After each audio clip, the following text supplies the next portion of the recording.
Hello, everybody. Welcome back to a impressions video for the new Guild Wars 1 content that's come out in this year of our Lord, 2026. Miko, Yes. welcome to this impressions of our new content. Thank you, Aaron. It is good to be back.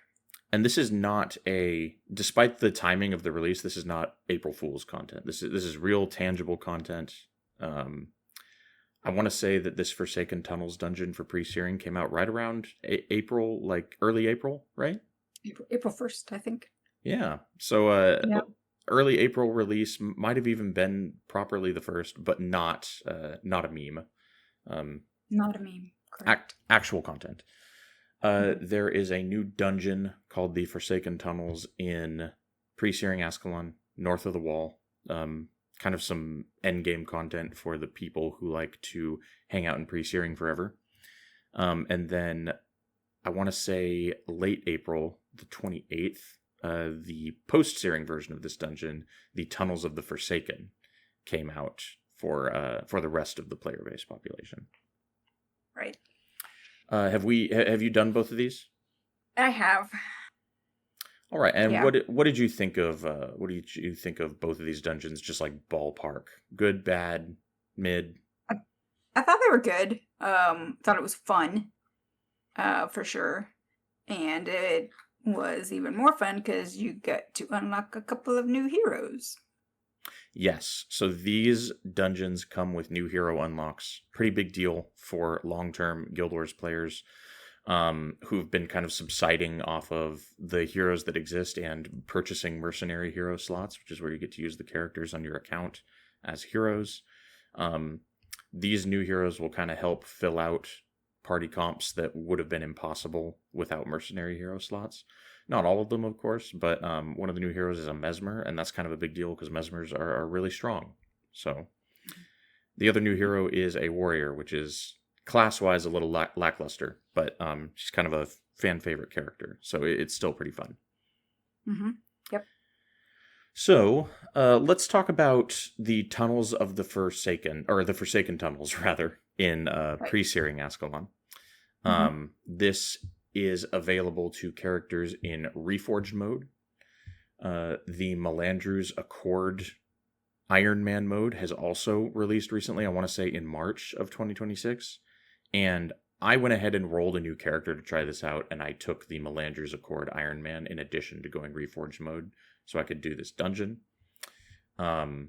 Basically what How'd that go for you? Melandru's... so it went... It went less than swimmingly. I'll tell you that right off the bat. Right.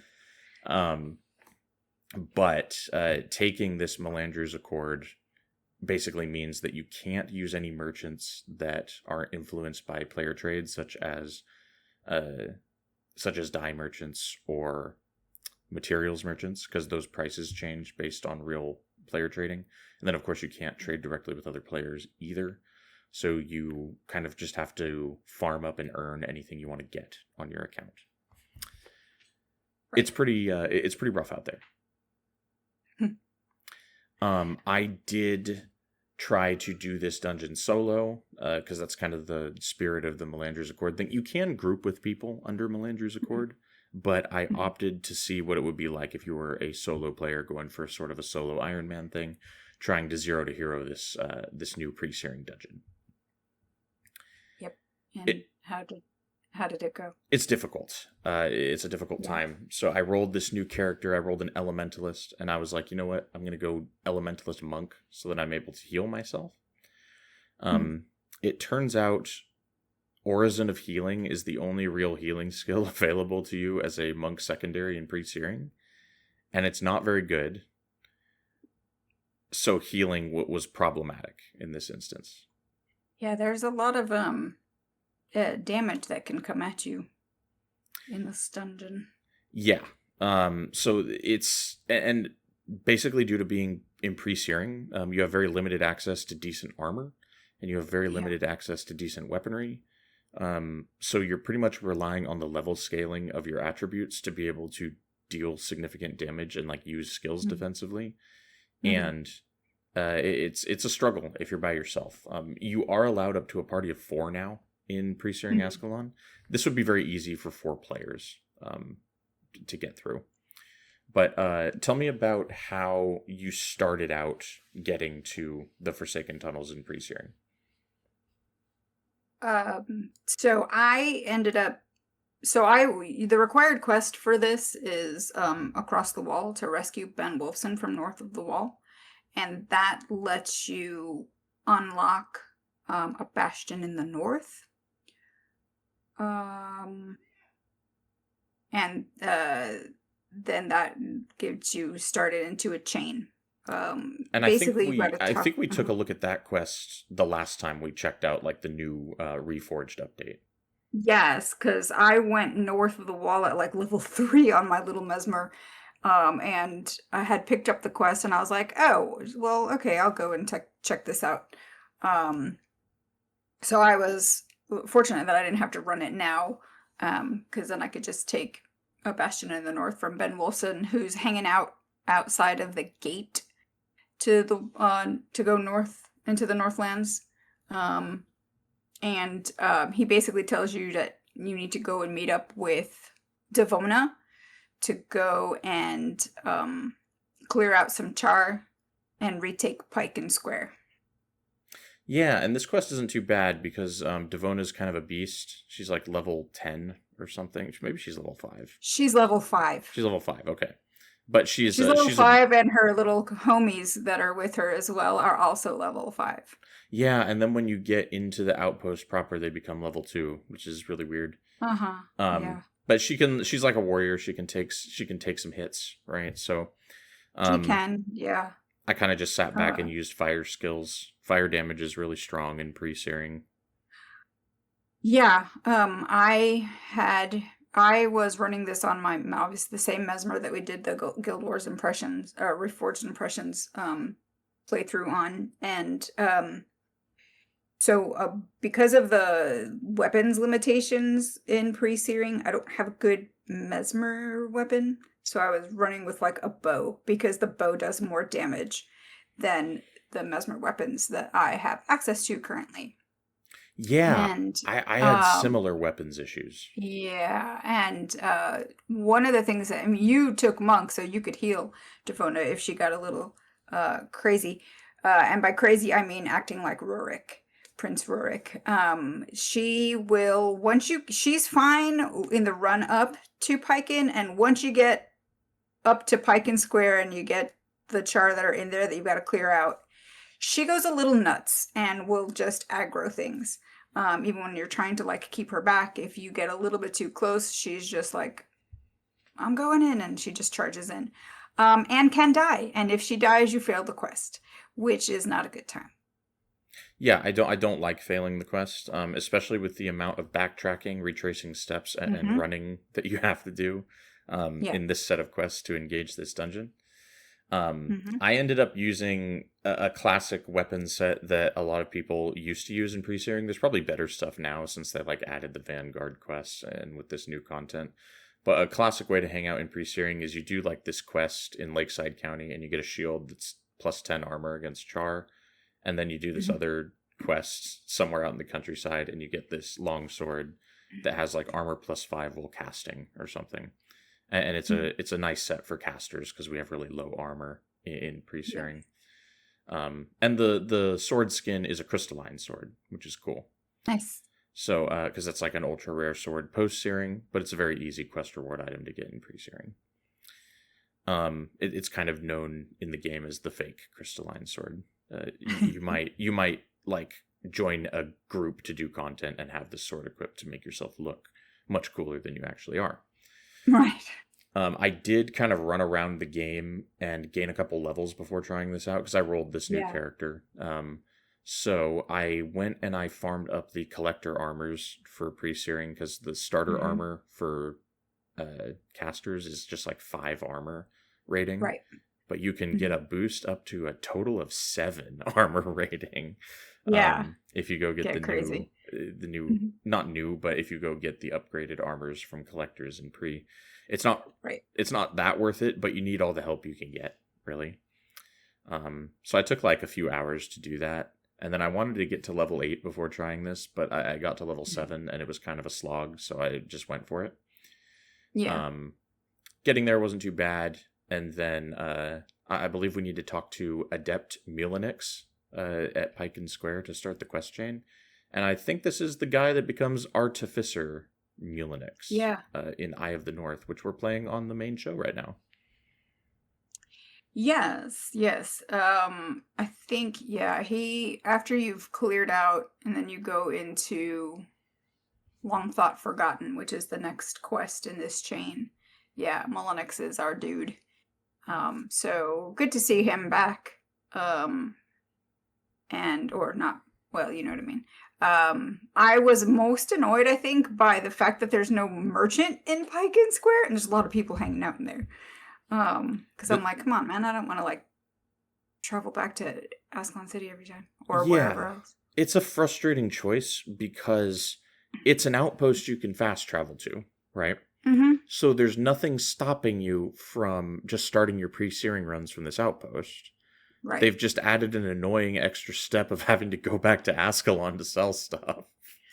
Yeah, I thought that was very odd, considering that there are a lot of just NPCs just standing around there. And I'm like, surely you can just make one of them a merchant.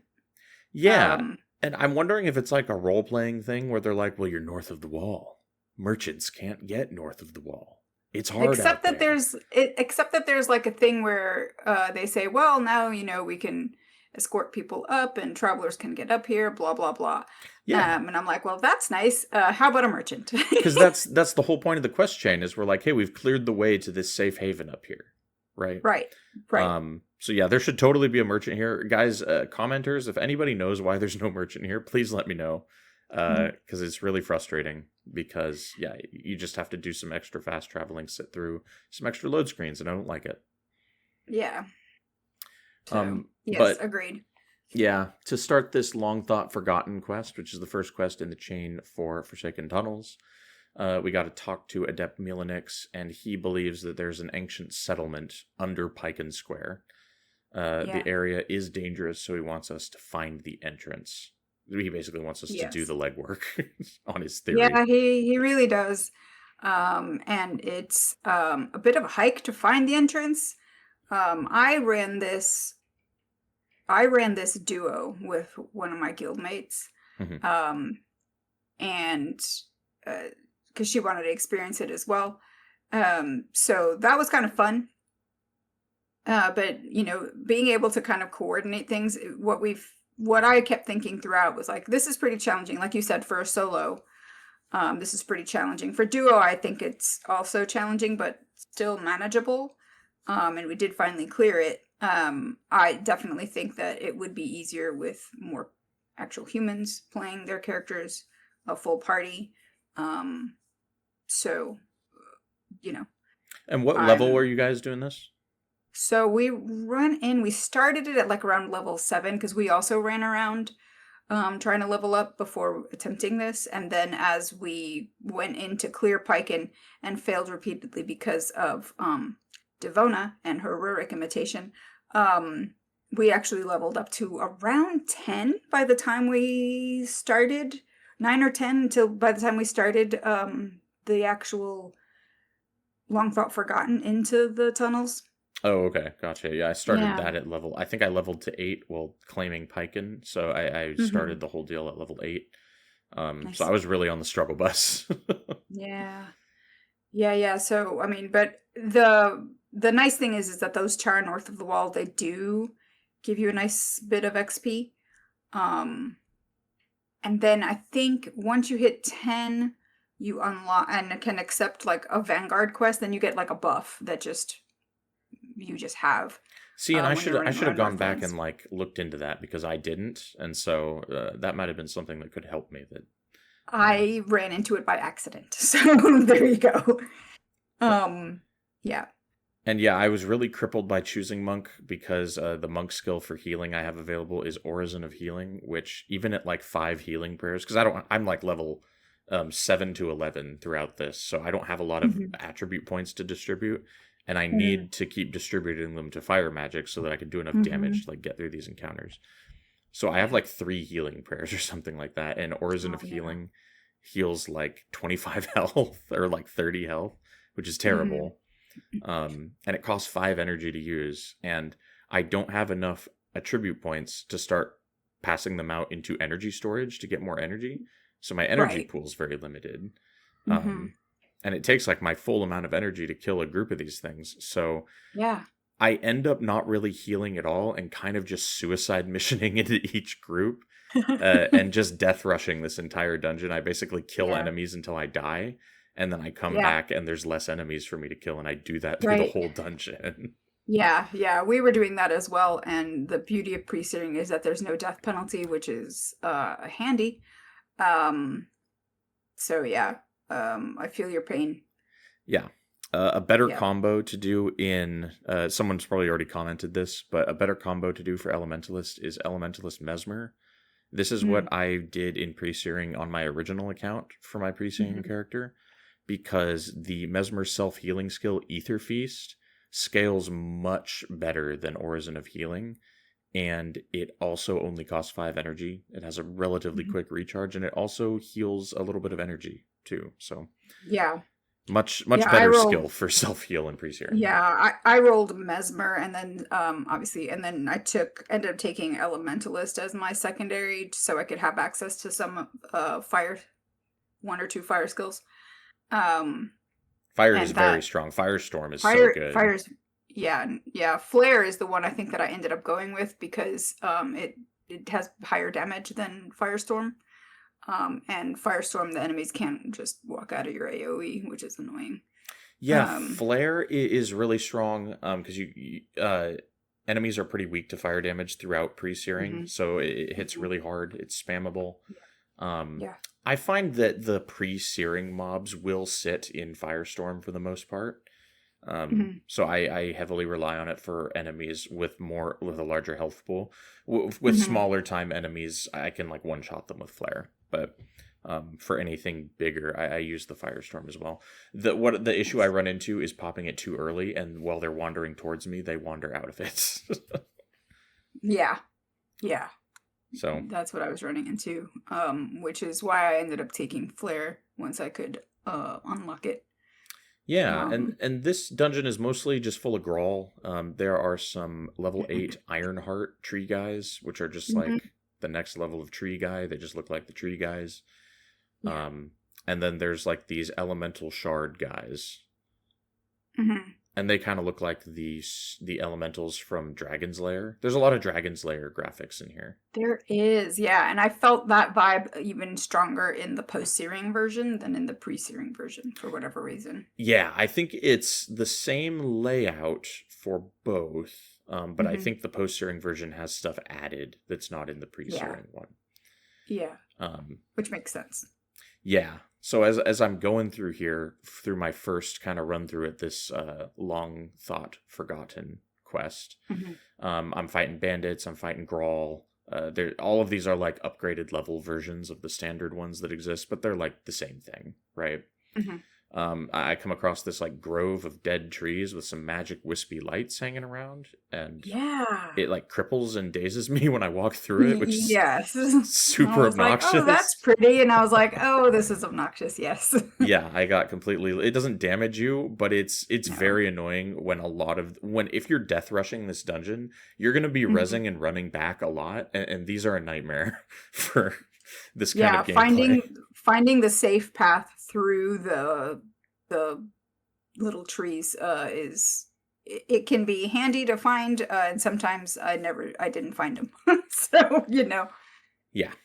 And as I'm wandering through here, there is one of those like huge Ascalon guy statues from the Crystal Desert, like buried in. It's like half buried. It's like hand and head are sticking up out of the ground, so that's cool. I did not see that. Yeah, it's like the hand and head of one of those big statue guys Nice.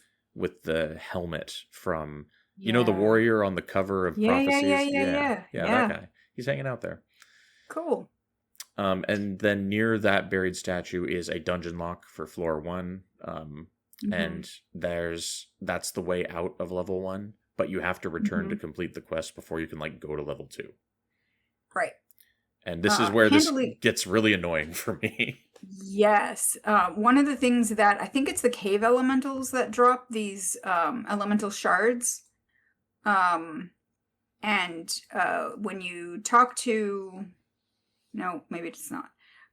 It's another elemental type that drops these elemental shards. And when you talk to Mullinex, I think when you're running the second dungeon, right before you get into like level or on the way to level 2, you can trade him in and he gives you a dungeon map basically, so you can uncover items and basically where your endpoints are that you need to be heading towards. Yeah, and I noticed this on my like kind of my second run through. So like the Char in the Tunnels quest, I started getting these little shards, these elemental shards that these guys drop. And I was like, okay, obviously I'll save these because they're a unique drop that's new. They must be for something. But I never ended up trading them into him because I completed Long Thought Forgotten and I completed Char in the Tunnels. The next quest is where I kind of hit a brick wall doing this. And Yeah. I did not end up actually finishing the Forsaken Tunnels pre-searing version of this dungeon. Because basically what happens is after you finish one of these quests, you have to leave and talk to Melanix again. And then you have to go back into the dungeon and start from scratch on your way down. Yes. And so solo, this is such a slog that I just simply did not have the time in my life to do this. Right.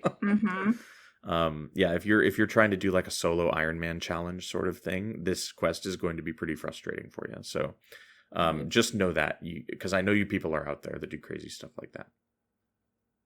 Yeah. And maybe one day you'll finish it. Yeah. Maybe someday. The second quest we get is actually given from Lieutenant Greywind in Pike and Square, who of course becomes the guy that leads us to the new Ascalon settlement. In Prophecies, we hang out with Greywind. I think we meet him in Yak's Bend, I want to say. That might be right, yeah. Or maybe he's just there at the... But I think he's the guy at the Ascalon settlement who's like in charge. Yeah. He's Captain Greywind. Yeah. Yeah. And then basically he's like, since we discovered the tunnels, scouts have reported that the Char are amassing in them, of course. We need to meet Melanix and find out more in the tunnels. So then we have to go back down in, and that's where we start seeing the level 9 hulking shard elementals. Yes. At some point, the quest updated for me. I went the wrong way and like got lost several times. But eventually I find my way to a guy named Weil, and I think he's a Char. Brimscourge. Yeah, Weil Brimscourge, and I have to kill him to get the key to level 2. He is surrounded by swarms of Char, and it probably takes me 30 minutes to clear this room of Char, rezzing and running back so much. Yeah, and because we were doing the same thing, and what we discovered is he's like a little patrol group of 1. So if you clear enough, like, to feel safe, you can actually just pull him, and his friends don't come and follow to back him up. Oh, okay, gotcha. So he has his own aggro range. He is not tied to a group. Correct. Okay, that's cool. I killed everybody first, and then I had him last. We did the same, and then we were like, do we really need to do this? And then we like just ran over, and we still had like a couple of groups that were in the back. And then we're like, oh, okay. So then the next time through into like level 3 for the follow-up quest, we were able to just pull him separately and take him out quickly. Okay. Gotcha. Yeah, I'll have to remember that if I ever have to do that again. One thing I noticed was really cool about Weil is he has unique attack animations. He has like an axe and a shield, and he attacks with both hands, like individual attacks. So he has like shield attack animations. That's pretty cool. That's really cool. I can't think of any other instance in the game where this is a thing. So somebody like did something there to make that work, and I like that. Right. Yeah. And then we get on to level 2, and we need to take out more Char patrols. And I think this is where because this is where my notes end. So this must have been where I was like, I need to go to bed. And then I did not find the wherewithal within myself to continue upon this line of questing. So what happened once you got to level 2?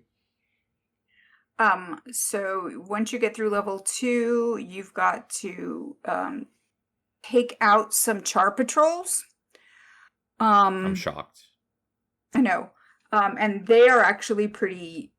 I thought that they were going to be more difficult, but they weren't. They actually were pretty easy, and there's not that many enemies that are really a pain on level 2.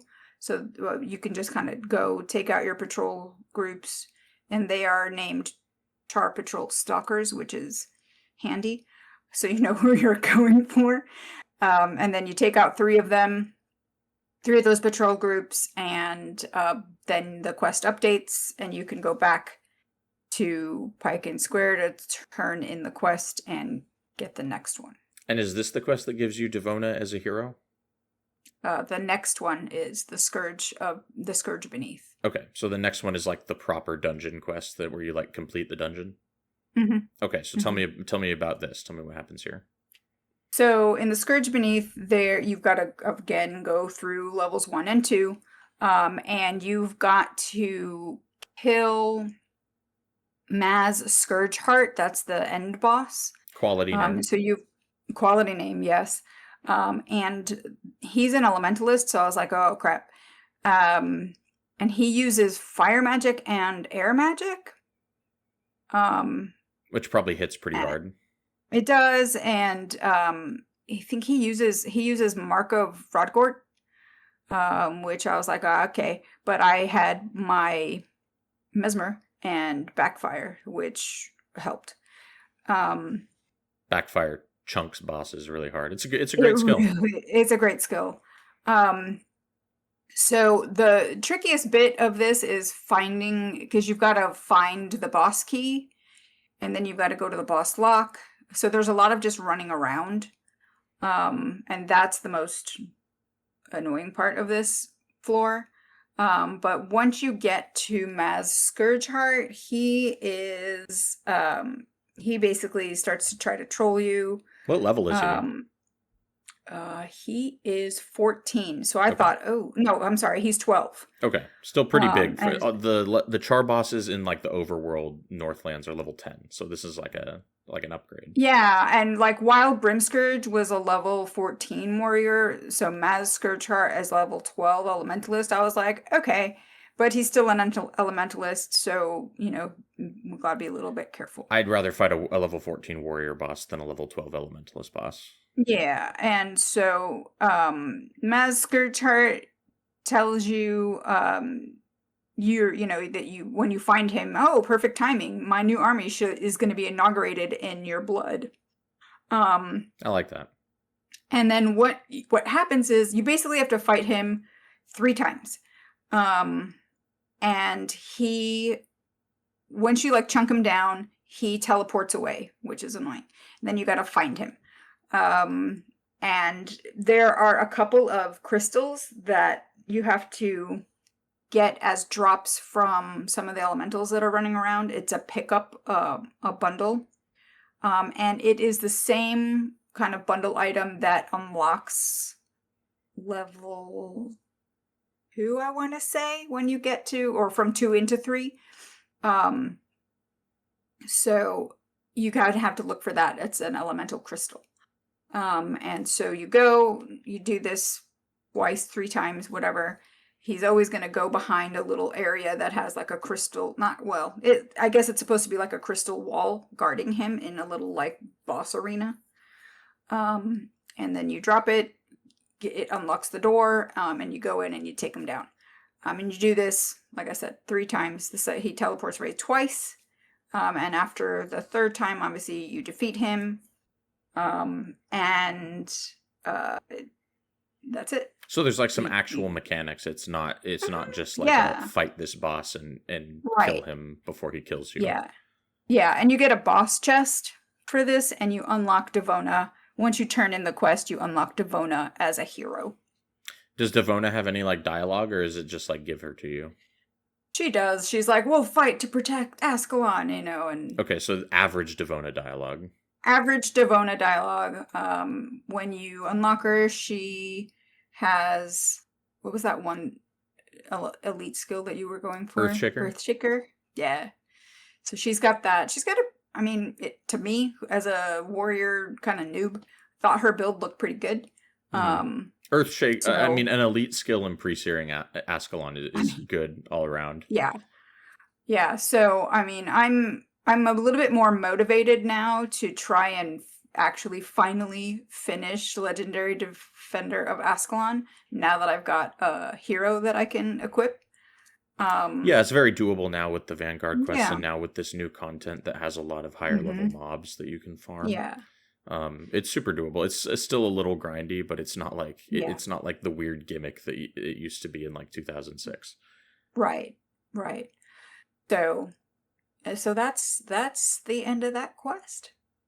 Awesome. And that's the end of that dungeon chain. So it's pretty good. I thought it was good content. I thought it was fun. It was definitely fun doing it with one of my guildies. We had a good time with it.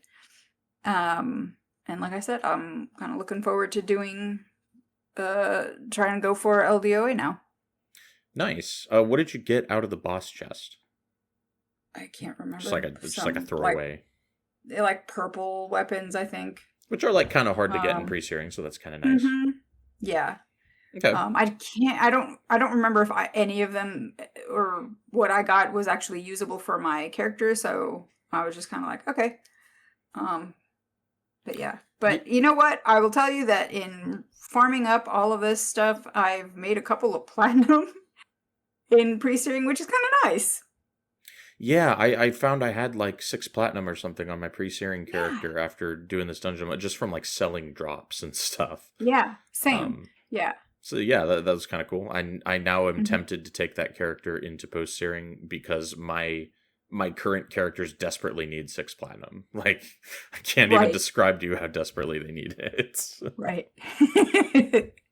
But yeah, Yeah. that I ended up at level 11 without even finishing this. It probably would have been 12 or 13 by the time I got through all the questing and boss fights. Mhm. So it's a good thing to like go do if you're like level 10 and you want to just do something else that's going to be engaging and get you some more XP. Mhm. Yeah, for Good sure. stuff. Cool addition to the Yeah. game 20 years after release. Yes. For 21 sure. years even. Mhm. Fun times for sure. Yeah. Highly recommend everybody give it a try. I would just recommend you do it with like a group of 4. Yeah. Because that's Yeah, going I to think be, it'd be you could probably beat it on the first try with a group of 4. I would think so. Yeah. Yeah, group of 4, like level 8 to 10 people, and probably have a breeze with this. Mhm. Which brings us to the post-searing version. So the pre-searing being the Forsaken Tunnels, post-searing it is called the Tunnels of the Forsaken. Right. Passive voice. Yes, You know, whatever. had to do something to kind of differentiate the two, even though they are I technically the guess. same thing. So this really does work as a naming convention, despite how Yes. irksome it is to remember. Yeah. Yeah. And they tied this into the post-searing storyline really well with a specific character. Who do we have to find to go through this? We have to find the ghost of Althea. Yes, and So the requirement, yeah. I believe we both did It's her gonna- quest when we did our prophecies playthrough for Yeah, Tyria so then. yeah, absolutely. The requirement is that you have to have Althea's ashes completed in order to even get this quest that leads to her elegy for the Left Behind. Yes, and I highly recommend everybody go listen to episode 2 of Tyria then if you would like to hear about Althea's ashes. Wow, well remembered. Well, I know episode 1 is pre-searing, and then I know episode 2 is like doing a bunch of stuff, and then I think episode 3 is too far beyond that part of the game, so it's got to be episode 2, I think. Not Can't sure. remember. I'd have to look go up listen my to notes. every episode of Tyria then, guys. There you go. But brief rundown of Althea's ashes. She gets captured and taken to a place called Flame Temple Corridor and brutally burned at the stake by the char. Yeah, it's not good. Poor Yeah. Althea. Yeah. I'm glad that we got to learn some more about what's happening with her, I guess. We basically got She makes to a learn reappearance. a little bit more how ghosts work in Tyria. Yeah. Right? Mhm. Althea's ghost can now be found in the Breach for those who have completed Althea's Ashes. The Breach is the explorable area right outside Pycon Square. It is the post-searing version of the Northlands in pre-searing. When we go talk to Althea, she basically says that the tunnels of the Forsaken after the Searing and throughout the war with the Char are now populated by like the spirits of the dead that were killed in the Searing and the war. I know, isn't that crazy? Yeah, no, it's pretty cool. And when we go in Yeah. there are a lot of like restless spirits, so that checks Yes. out. Althea wants our help in finding a way to grant them peace somehow. Yeah. So, I found I don't know about you, but I found this quest to be a little bit disjointed and hard to follow. Um, Yeah. I didn't find the Ye- quest directives to be particularly helpful. Uh, mhm. with these new quests, they're doing this thing where they don't give you a quest marker for some parts. Yes. But what I found more frustrating was that in the sequence of events that you have to do for the quest, it'll give you a marker for something and you'll go do that, and then it will update your quest objective, and it's an objective that doesn't come with a marker, but it will leave the previous marker on the map. I found a lot of bugs in this second quest. Yeah. Yeah, like because that's definitely got to be a bug. There are several. Like level 2 is labeled level 3, Yep, and then I've like got the that load written down screen as tells well. you, and I'm like, okay. So they're. I mean, I'm sure that'll get cleaned up in a next in a patch. Yeah, Um, they'll do a pass on it. I think they have 2 people working on Guild Wars 1, something like that. Maybe a few more now that they're like I think actively they're making content. I'm sure it's more right than because 2 they've got. people that are working on the mobile port. Yeah, yeah. Oh, because that's another thing, the mobile thing Have we talked about that's that coming. on this channel at all No, yet? we haven't, not yet. Okay. No, but I will say that right, because they've got this like partner studio that is working on all of this reforged um content, and I'm telling you, they're doing a bang up job. I'm And really pleased. Um, and now they're coming out with a mobile version of Guild Wars, and I'm so looking forward to it. yeah, I forgot about that because I think we did talk about that in our first video on Guild Wars Reforged. The studio that they're working with is comprised of a lot of former Guild Wars 1 devs, I want to say. Yeah. Yeah. So that's cool. But yeah, Mhm. there's this is a bit of a buggy experience with this post Yeah. sharing quest. Yeah. I had a good time in spite of it. I will say I that. did as well. Yeah, I did as well. So we agreed to help Althea, and then we hop into this dungeon with very little direction apart from like find a way to lay these spirit to rest. And Mhm. immediately the quest objective is light the funeral pyre with like very little context. Yeah, I was like, Okay. I was like, okay, And I guess we're just getting right into it. yeah, yeah. Um, and then once you actually find the pyre, you get like a bar, a meter basically that tells you when you're holding off the spirits and then fulfilling. It's continuing to hold off the spirits in order to light the pyre. Yeah, and the quest markers are at the pyres, and you kind of need to Mhm. show up and you just start killing respawning ghosts, and then like halfway through killing them, the pyre will light, and then you Yeah, get a blue bar that's got to fill up, and you're just killing yeah, respawning ghosts this whole time. And yeah. in Progress bar, that's what it's called. yes, and in case anybody has not played this and you are wondering, we are level 20 characters, and these ghosts are level 7 because this is an Ascalon. Yeah. So this is absurdly easy combat wise. Yes, pretty much so. And The because you can go in on level 20 characters, you can go in with heroes and henchmen to fill out your party of 4. but you are playing Eye of the North on our main show on your factions character, so you do not have any heroes on your prophecies No, character. because initially I was going to take one of my original like veteran characters so I could have Althea unlocked for them, and the character that I logged in on hadn't done Althea's Ashes, and I was like, I'm not going to do that whole thing. I'll just switch to my prophecies podcast character because I know she's done Althea's Ashes, and I went in with the same guildie that came through on the pre-searing version. So she brought in a hero and I took a henchman, and it was fine. Okay. Yeah. Yeah, I had access to my hero roster because I've been playing through Eye of the North on our main show on my Prophecies Warrior. So I was able to take. Yeah. I took Gwen because that's fun, and then I took Ogden Stonehealer. Just in case, you never know. Yeah. And then I took Xandra because spirit spamming is just the way to go, Yeah. as we discussed on the latest episode of Tyria. Then. You know what I actually did was after we did this first quest, the elegy for those left behind, I actually remembered. I was like, hang on, I can unlock Devona in post searing because that's a thing now. Mhm. And all you have to do that is go to Lion's Arch, and then there's like a little rock that's called Shrine to the Godly Accoutrements or something like that. And it is located on the ground next to the stairs that go up to Sergio, the skill guy. And you can just turn on Reforged mode there. And once you do that, you Yes. can go talk to Devona and unlock her on your post-searing And that character. is what I had to do. I had to go find that rock as well because you need to be in Reforged mode to get this quest. Mm-hmm. That little rock, is that the same? And this might be like out of left field. I don't know who remembers this, but in the mission The Wilds, which you It's can the same model. it is the same model for that Yeah, rock you find it in the is, Wilds yeah. mission. Okay. Mm-hmm. Yeah. Gotcha. Because I saw it and I was like, I swear that's that rock from the Wilds mission. Yeah, yeah. Okay, cool. Yeah, it's the same model. And from there you can unlock any of the new modes that turn on a little badge. Which is kind of nice that they've put that in for veteran characters. Yeah, no, that's good. I like it. Yes, this quest is called Elegy for Those Left Behind. I did manage to die in this dungeon, funnily enough.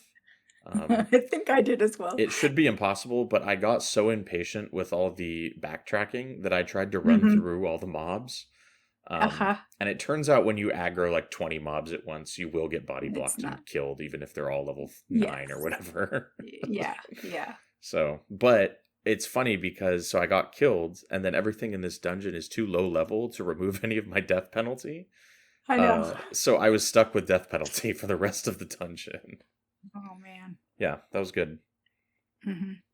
How did getting these funeral pyres done go for you? It was fine. Once I figured out that that's what we were supposed to be doing, then it was fine because you have to just light 3 of them, and then after that, you just talk to Althea, and she's happy, and you turn in your quest. Yes, and I did like I like the scenery in this dungeon a lot. It's very it has a lot of variety. Yeah. I found like a skull and a brazier, and it was like on fire. That was cool. Yeah, it's cool. And then there's also like in a bunch of corners of this area, there's like Saruman style like low industrial machinery going on. Yeah. And it's like running. Yeah. Like gears are turning.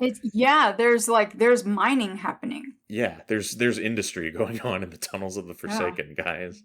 It's kind of cool. Yeah. And I'm like, what are the ghosts doing? But apparently there are also some like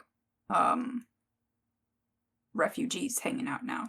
Yeah, so after you do this quest and then you get the next one and you come back, it's full of like refugees. And I don't know if you noticed this, but the refugees are scattered across this central camp in the same way that like crafting NPCs and merchants would be in a regular town. And if you like look at the refugees, they each have a different skin, which is a corresponding like skin that a merchant or a weaponsmith or something would have. I wonder if they're planning to do something with that then. That's what I'm wondering. Future content. Yeah, that's what I'm wondering. We're never going to finish Eye of the North at this one. I know, right? We're just going to have to convert to impressions videos for the Guild Wars 1 updates. But I didn't try coming back to this camp after completing the dungeon. So I wonder if you come back after completing the full dungeon, if there's like usable NPCs there. I don't know. I didn't do that either. Now you've got me curious. Yes. It's pretty easy to get to too. You just go through the dungeon and you're pretty much there. Yeah. I will say I was pleased that the entrance to the dungeon, you didn't have to run like forever like you did in the pre-searing version. Like here you could just step out of Piken and it's like right there. It's around the corner. Yeah.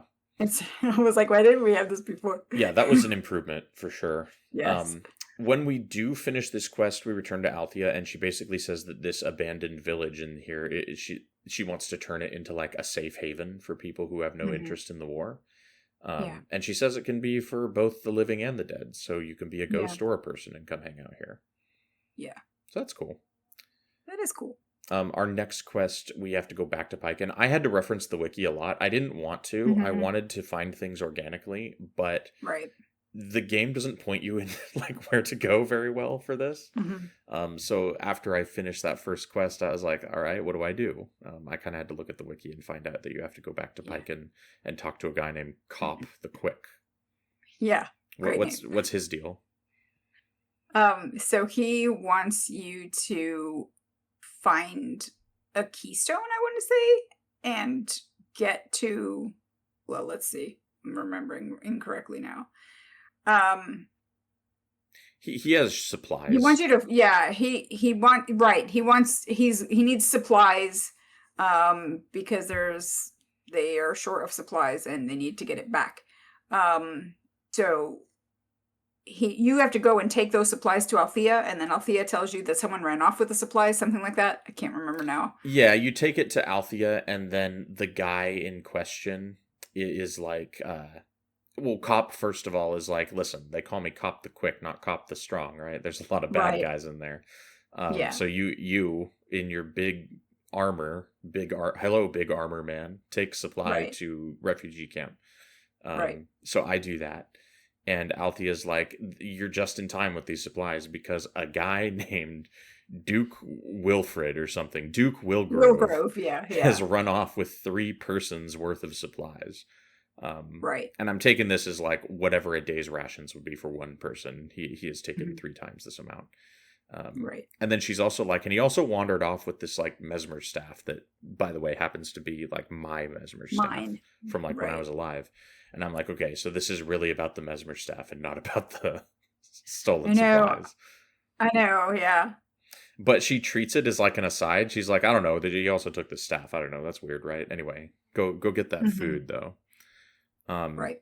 so then More we people have need it. to go on a really roundabout merry-go-round Oh, of a path to yeah. find this Wilgrove guy. Yes. Yes. And I found myself, because you don't have the elemental shards in the dungeon map in the post-searing version like you do in pre-searing. Um, it's a little confusing. I was having to reference the wiki quite a bit. Um, Oh and yeah, I you had to have to find go the the long route. way. Yeah. Yeah, and it's like, if you look at the wiki map and you look at where the starting point is and you look at where Duke Wilgrove is, you're like, oh, he should be just right there. No, you have to like go through, and there are twists and turns. There's Um, stairs that you're not supposed to there go are on. stairs, there are bridges. I mean, we went up them all and killed stuff, and It's crazy. It's it's crazy in there. yeah. And some of the enemies were kind of annoying.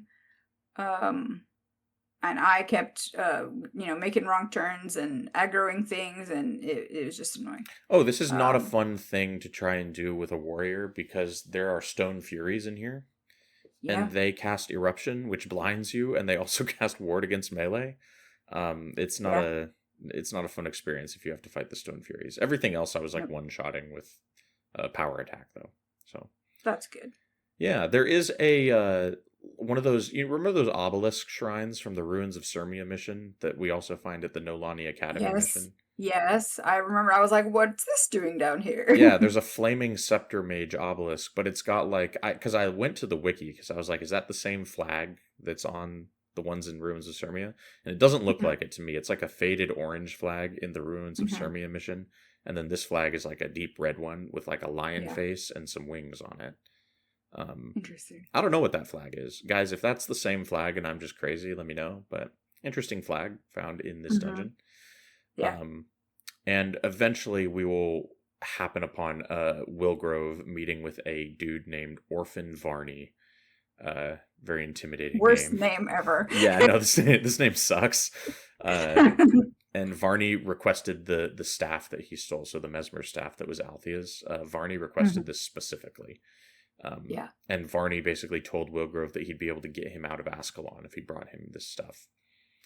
And then Wilgrove is like, so when are we leaving? And Varney's like, I will. What does he say? I've got the quote here. He says he's made a great discovery and he will soon lead all from the quote torments of this reality. yeah, he's Um, going a little nutsoid. Yeah, and this is Guild Wars, and he just said the T word, right? Um, Yes, he did. that's a word that has some meaning in the context of this Hmm. game. So Yeah. Varney also says that he has seen the future It's and in that the it is future. quote hiding in the ancient past. Um, Yeah. so immediately There's we some realize Varney is not just like a throwaway character. Varney is like the character. Barney is the character, and he's got some like timey-wimey stuff happening in his brain. Yes, Um, I yeah, feel which I thought like was nice, kind of like foreshadowing to like the end of prophecies.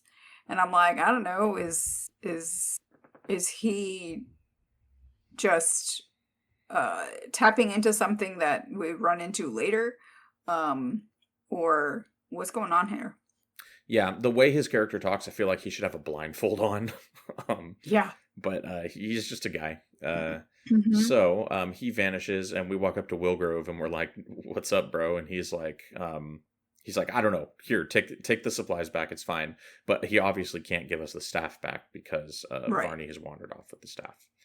Um, I go back to Althea, and I'm like, "Hey, I got the food back." And Althea is like very Cool. not worried about the fact that Varney seems overtly evil. Right.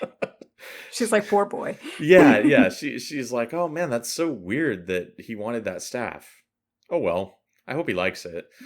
Yeah, yeah. I It's know. like- She's like, he's a troubled boy, undeserving of his destiny, like many Ascalonians. And I'm like, I don't think you understand what's happening here. yeah, it's wild. So the next quest is going to be we pick it up from Althea, and she's like, "Hey, go Mhm. meet me by the barracks." And then we get no quest marker, and I don't I know know. what I was this like, means. where are the barracks? I don't know what that means at all. So I go on the wiki, and I find out that I need to go back to the level 2. Um, so I go Right, back and find the bandit who stubbed his toe on an elemental shard, and I kill him. And I right. grab the Yes. elemental shard I was and like, go back to oh, level 2. yeah. And once you get to level And 2, then Althea's there. yes, then Alfie is there. And one of the things that, like, when I was running through, the wiki hadn't really been updated as well for this quest and the previous one, because this quest now is called the Dreamer and the Zealot.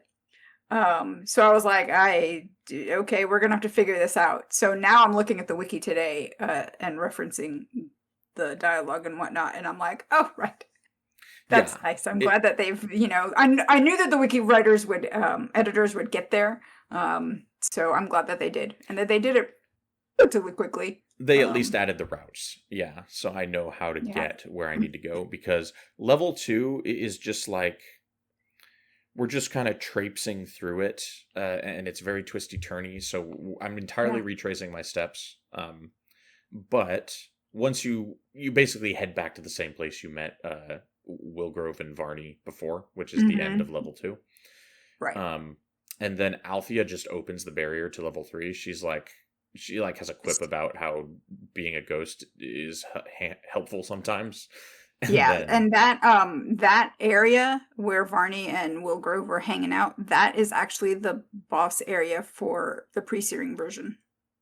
yes, okay, so that's where you fight the elementalist boss in the pre-series. Yes. Okay, Correct. nice. So Is I was thinking that we needed like a bundle in order to like open the thing, and then my guildie was like, "No, I think Althea can just do it." And I'm like, "Oh yeah, that's right. She did. I think I did say something about that." And we just walk up and she's just like, "Badoom, there you go." yeah, and is level 3 entirely new then?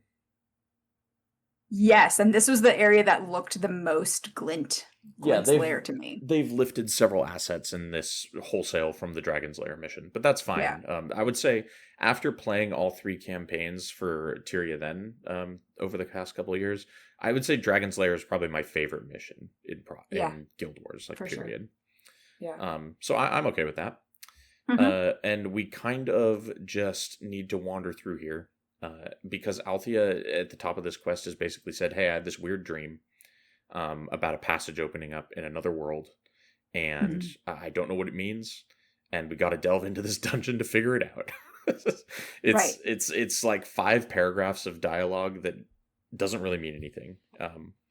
So Yeah, and I'm like, what are you seeing? Like this path to another world? Like, what are you seeing here? Are you seeing like, are you having a vision of the end of the end of the campaign? Like, what are you actually seeing? I want to know more about your dream here. Yeah, because she says that her dream is about a passage opening in another world. She says she wants to explore the tunnels to try to find passage to the Shiver Peaks to escape the war. Yeah. And the way she describes her dream is it sounds like she is seeing the escape from the destroyers in Eye of the North. Hmm. And I don't know what that means other than that Abaddon might be involved here, right? Right. Because he's Right. like the guy that's running the show uh, Right. with like Shiro and the Lich and stuff. Right. So it's a twisty turny path through here. Lots of Dragon's Lair graphics, like shiny Hmm. prismatic pillars. There's like this Yeah. leaf that's like made of gold, like iridescent gold leafy Yeah. plant that looks pretty Yeah. cool. It does. And we gotta kind of drift off to the side to fight a level 16 enraged phantom mini boss to get the key to the boss chamber. Hmm. And how did that go for you?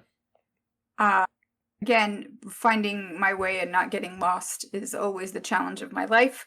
But the fight itself with the enraged phantom, it was sort of like happening before I even realized it, and then we'd taken him out, and I was like, "Oh, okay, well, give us the key, please, thanks." And then we went Yeah, to try and find Varney. I had like all the combat is easy in here, of course, but Hmm. I found it very funny how absurdly easy the enraged phantom was because Yeah. I have a warrior with Cyclone Axe and Hmm. Xandra cast Splinter Weapon on me. And Oh and God. one Cyclone Axe ended the entire spawn group. It was great. Right. Yeah, Um that's great. yeah, very fun stuff. And that we can use the boss key on the boss lock. And it takes Hmm. us into a room that's like straight out of Hell's Precipice. Yeah. There's a lava Yeah. skull With all with the like a lava. lava fountain coming out of its It's mouth. great. Like there's just so much that is I'm like, what's happening? Like this is straight up the Fire Island chain. Yeah, there's Mersat Where are we Jade here? all over the place. Mm-hmm. Yeah. Which tells me that the corruption that's happening to Varney and this god touched Grawl that we see later, I think that's Yeah. Abaddon, right? Right. It's either Abaddon or the Lich working through Abaddon. Um, Mm-hmm. I also noted, I don't know if you noticed this, but the ghosts in here drop decayed ore emblems. Yes, I did notice that. At first, I thought that must be an accident, and now I'm thinking it's not an accident. I think it's Right. another piece that's letting you know, hey, the Lich is probably involved here. Right. Yeah. So that's the ties to the lore, the existing lore of the campaign. I thought were really well done. Yeah, kind of ties it into the story.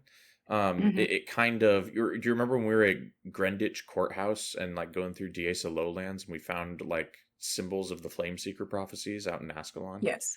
Yeah. Kind of tying that stuff into the main campaign of prophecies a little more. Mm-hmm. Varney starts kind of going off. Yes. Shitloads of Grawl spawn, and I obliterate all of them with Splinter Weapon Right. AoE. But Varney Mm-hmm. is talking the whole time, and I kind of had to scroll back up to see what's going on with him. Same. Same. And he kind of Yeah. meant this. So this big Grawl spawns. It's like a 40-foot tall Grawl. I know, but he's kind of a pushover. He is. He's like level 10 or something. He sucks. Yeah. And he's a warrior, and he's called the Mm-hmm. God Touched Grawl. Mm-hmm. And apparently, after we defeat everything, Althea says that she thinks the God-touched Grawl was actually the tormented being whose feelings she felt. Well, you know what's funny is that the God touched Grawl, and I don't know if this was a bug, but the God touched Grawl, after we defeated him, he briefly became our ally and then dropped away. See, and the fight happened so fast that I didn't even see that happen. Yeah. I was like, wait, we've got an ally. Wait, where did he go? And then I see him, he's kind of just like sitting there reeling. And I'm like, okay. Because he doesn't die, he becomes just non-hostile. He becomes our cheerleader. Mm-hmm. And then we got to fight Varney. He teleports down. I think he has a new face, too. I think he's got like a demonic face now or something. Yeah, I think so. And he's level 16, and I think he's a mesmer. Right, because he's trying to, wield Althea's staff, right? Yeah, and he's pretty easy. I went over and I whacked him a couple times. This dungeon is definitely for like players in the level 8 to 12 range, I think. Yeah. Yeah. And then we kill him, and we get a boss chest that spawns next to Althea. And Althea says that Varney's actions were caused by his desire to destroy the Char. She says that he has now passed on, but that she's still restless and that she will join us as a hero. And then I, of course, have in brackets in my notes a ghostly hero. A ghostly hero, yes. So Althea is our ghostly hero. But Yep. and I think Varney has some dialogue at the end about just like maniacal dialogue that villains have, right? Yeah. I didn't get the opportunity to read all of it because the fight was happening, but Yeah, he's basically thinking that he's going to save the world. and this is classic Abaddon, right? Abaddon Mm-hmm. always uses people's motivations and then twists them to Yeah. have them do his bidding, right? So this reeks Mm-hmm. of Abaddon to me, probably by proxy of the Lich, right? But Mm-hmm. this totally, in my opinion, fits into the overall first 3 campaign narrative of Abaddon kind of pulling the strings and making people do things that furthers his agenda while thinking it's furthering their own agenda. Yeah. Yeah. What did you get out of the boss chest? I probably another purple weapon. I don't think it was anything exciting. Yeah, I got a purple brute sword that did 8 to 12 damage. Yeah. I sold it. Yeah. It's funny though, because now that Althea is available as a hero in this essentially early part of prophecies, before you even get to Kryta, I kind of wonder if they would. It would be nice if they added some kind of flavor dialogue, for Rurik if he sees her. Oh, that'd be Because we got to good. run around with Rurik. That would be really cool. Like take her Or into even Ruins like, of Sirmia. yeah, or like even flavor dialogue for her. Like, because I mean, if she's a ghost, can he see her? Maybe not. But she could. I mean, she can see us. So what about flavor dialogue for her? I thought that I think that would be cool. What about when we see Rurik die in the Frostgate mission? What if I Althea's know, with you, right? yes. That should I really know. bother her. It should really bother her. And then she should be like, I don't see him as a ghost, but I Right. can't feel his spirit pass on. What happened to him? Right. Right. Yeah, and then like at the end of everything, at the end of the campaign, when you finally do get to defeat him, and release him, if she was with you, then just being able to kind of like, you know, a bit end of Star Wars. Yeah, no, Kind for of. sure. It would be cool. Yeah, I personally never want to do Hell's Precipice again as long as I live. I But if mean, somebody yeah. else would like to do the research here and let us know in the comments if Althea has some last words for Rurik in the Hell's Precipice mission, please and thank you. Overall impressions for this content, I think it's good. I think this is really think it is cool. good. Yeah, Mhm. really cool stuff. It's a little buggy, but I'm sure those kinks will get ironed out. This Yeah. is all good stuff to be releasing to kind of generate hype for the mobile release that they announced. I think they announced that with the Forsaken Tunnels update. I think that's right. Have you seen the Or screenshots right after. of what it's going to look like on mobile? Yeah. And it makes total sense that Guild Wars 1, of the 2 options that are available for us right now, that Guild Wars 1 would be the one to translate to mobile a little bit more easily because of the way that, there's not, you can skill click. And there's only 8 skills, right? Yeah. I don't know how. I don't think phones are powerful enough to run Guild Wars 2, but definitely powerful enough to run Guild Wars 1, right? Yeah. So that's probably a huge factor. I'm sure they'd like to get everything on mobile eventually, but this is a good place to start. Right.